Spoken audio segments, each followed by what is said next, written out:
Bienvenidos sean a la segunda edición de esta serie de podcast en donde estaremos analizando el impacto del Tren Maya, como siempre, de la mano de un especialista.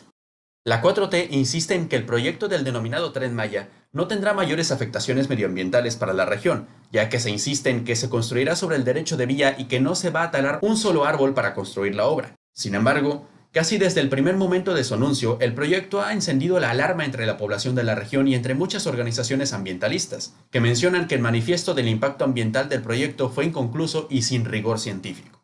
De igual forma, como ya hemos mencionado con anterioridad en múltiples ocasiones, el proyecto del tren no se limita al tren en sí, sino que implica la construcción de hoteles, centros turísticos, plazas comerciales y demás, que para su construcción se necesitan arrasar grandes cantidades de terrenos, entre las que se encontrará la selva, y pondrá en peligro una gran cantidad de especies animales y vegetales, al tiempo que se contamina o se despoja a la población local de recursos vitales como el agua para entregarlos a los principales monopolios involucrados en toda la infraestructura que acarrea el megaproyecto.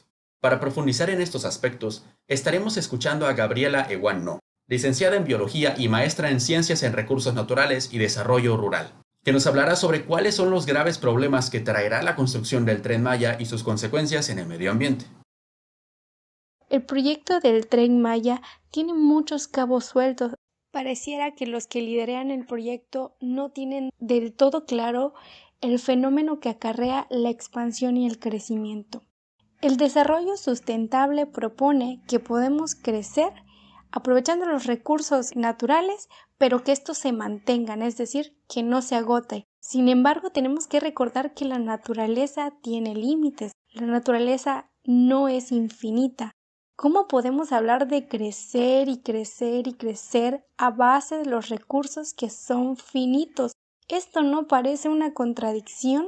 El mismo concepto suena a una contradicción. Recordemos que la base de todo medio de producción en la humanidad se sustenta en los recursos naturales. Si nosotros hablamos durante el proyecto de Tren Maya de acarrear inversión turística, de atraer más personas hacia nuestro territorio nacional, también estamos hablando de que se va a requerir mayor demanda de recursos forestales, espaciales, hídricos, de alimento, y nuestra península está preparada para solventar todas las necesidades.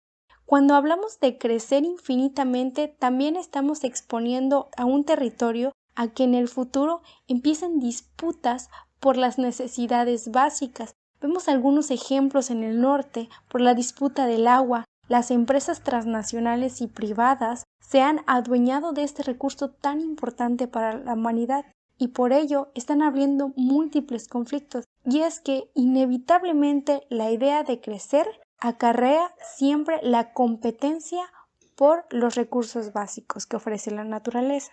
Y tristemente la historia también nos ha contado que quien gana el acceso a estos recursos esenciales es quien tiene mayor capital. El proyecto del Tren Maya no es solo la instauración de vías para el tren, sino también una fase subsecuente que consiste en la instauración de infraestructura turística, grandes hoteles, grandes corporativos que ofrezcan diversos servicios para el turismo que se planea recibir. Sin embargo, vemos muchos ejemplos en el país donde estas empresas que generalmente provienen del extranjero se adueñan del espacio por completo, despojando a las poblaciones locales de los servicios en muchas ocasiones básicos. Tenemos múltiples ejemplos en la nación. El más cercano a nosotros es Cancún o toda la Riviera. Nos podemos preguntar si la Riviera Maya de verdad le pertenece a México cuando no podemos acceder ni siquiera a las playas porque pasamos por procesos de discriminación, porque aparentemente en algún momento el hecho de que esta inversión privada llegue a estos territorios lo hacen dueños del espacio. Sin embargo, ese tema del despojo lo vamos a tratar más adelante, concentrándonos a esta parte del desarrollo sustentable. Creo que me quedo con esta reflexión para ustedes de pensar en que al atraer, al crecer, al venir más población, la naturaleza va a solventar todas las necesidades que conlleva un incremento poblacional Yo creo que eso no es una cuestión difícil de indagar, no es una pregunta difícil de reflexionar. Si hablamos de crecimiento, no podemos hablar de sostenibilidad. Tenemos que hablar más bien de un aprovechamiento sustentable, teniendo límites claros de cuánta población puede radicar en el sureste de México. Y pues esa es la invitación que se hace a la estructura de este proyecto, porque como es un proyecto que no tiene una planeación estratégica consolidada y se ha ido modificando y proponiendo conforme a la marcha, conforme se van encontrando dificultades, me parece que es un momento crucial para detenerlo, replantear nuevas formas que garanticen que estas formas de crecimiento realmente no van a ser ilimitadas, qué se espera y cuáles son las consecuencias a las que nos podamos enfrentar, porque siempre es bien fácil endulzarnos con los beneficios. No es como que, bueno, ya que se detenga toda la inversión, que se pare todo, es un momento para replantear las estrategias que va a tener este proyecto para mitigar los impactos que en efecto van a causar.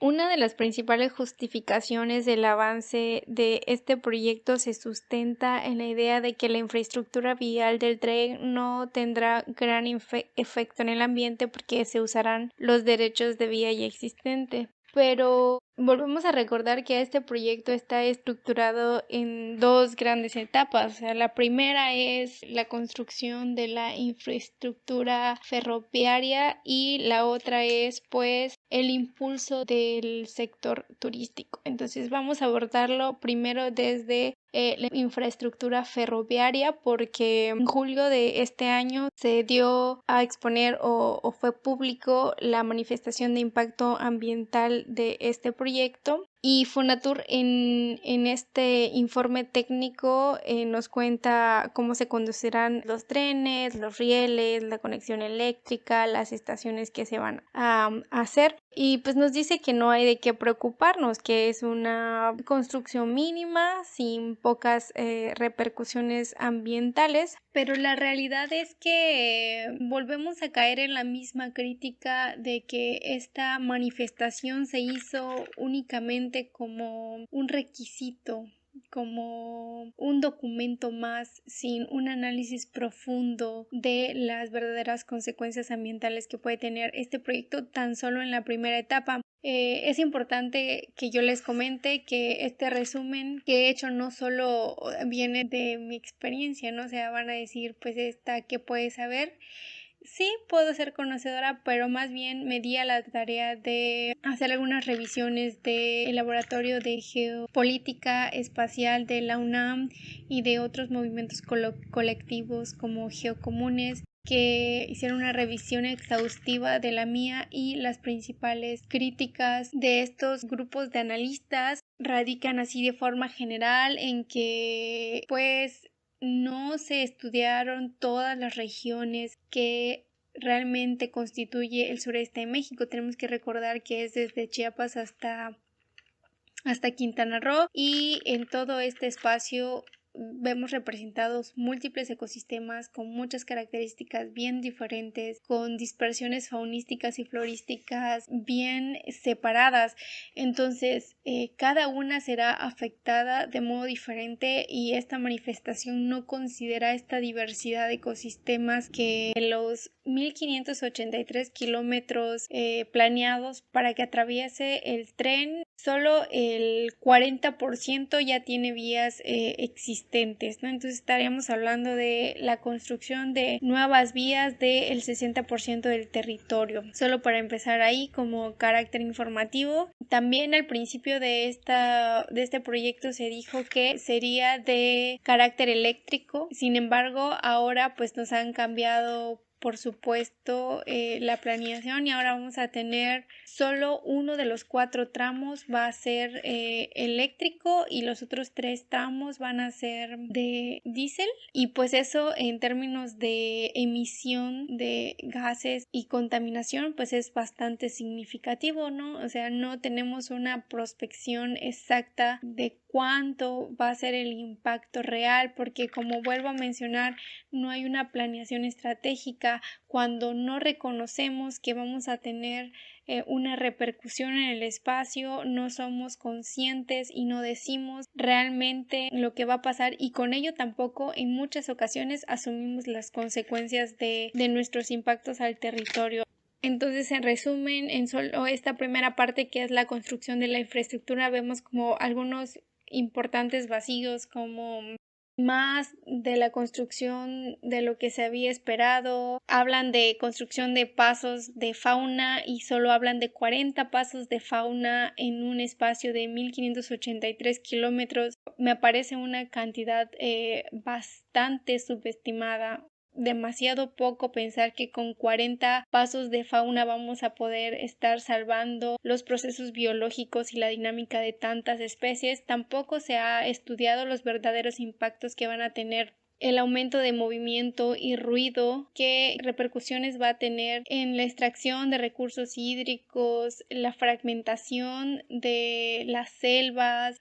Todo eso está como muy al aire. No existen valoraciones exactas en esta manifestación de impacto ambiental. Entonces, pues seguimos teniendo como declaraciones no completas, digamos como declaraciones a medias del impacto ambiental que va a tener este proyecto.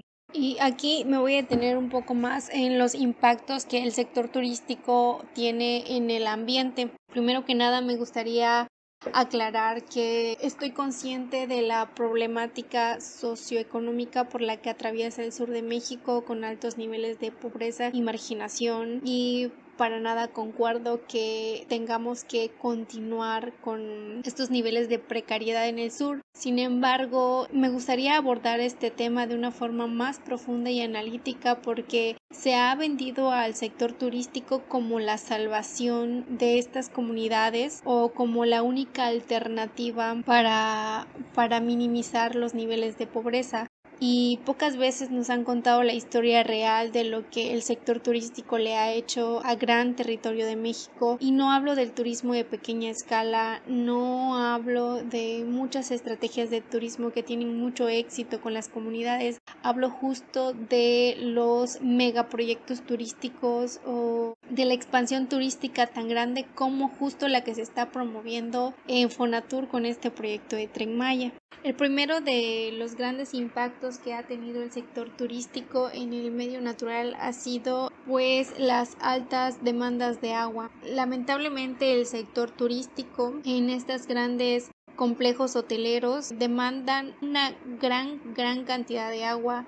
Esto en términos de equilibrio natural pues no es muy complicado de pensar, ¿verdad? El agua es un recurso sumamente vital que no podemos darnos el lujo de desgastar y contaminar. Además de la cantidad de agua que se extrae, se ha visto, por ejemplo, en algunos lugares como San Cristóbal de las Casas, algunas ciudades de Guanajuato, la administración de los recursos públicos da prioridad al sector turístico, es decir, la gente local carece de mucha agua, se les limita de este servicio y derecho inalienable por proporcionarlo y otorgarlo a los grandes complejos turísticos, y eso pasa pues en muchas otras regiones y ciudades del país.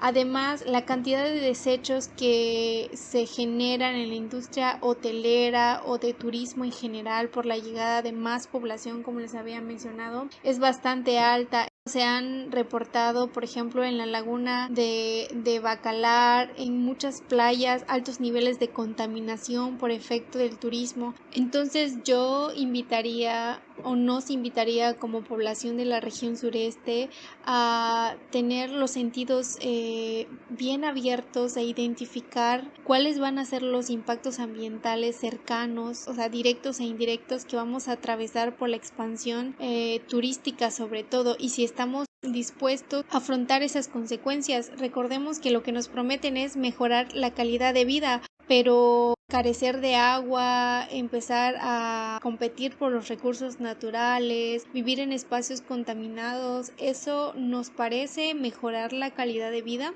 Entonces es un momento como muy importante para repensar justo en pedir cuentas claras de cuáles van a ser las medidas que van a permitir mitigar ese impacto ambiental que a la larga, pues las consecuencias las va a sufrir la sociedad que vivimos en el sureste.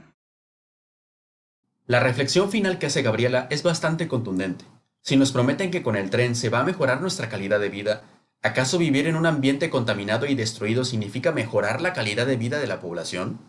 ¿Quiénes se van a beneficiar de esta destrucción medioambiental? ¿Nosotros como población trabajadora de la región o la burguesía y los grandes monopolios?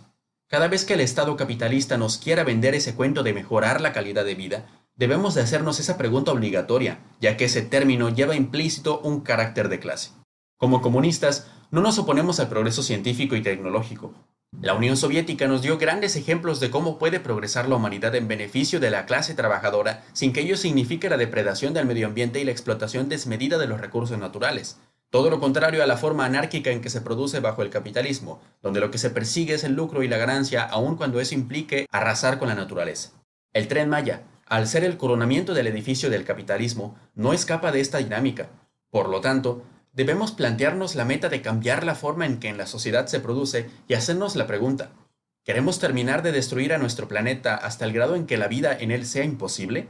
¿O queremos salvar a la humanidad de la devastación sin que ello signifique dejar de producir para satisfacer las necesidades humanas? Si la última opción fue su respuesta, entonces nuestra tarea es acabar con el capitalismo y construir el socialismo.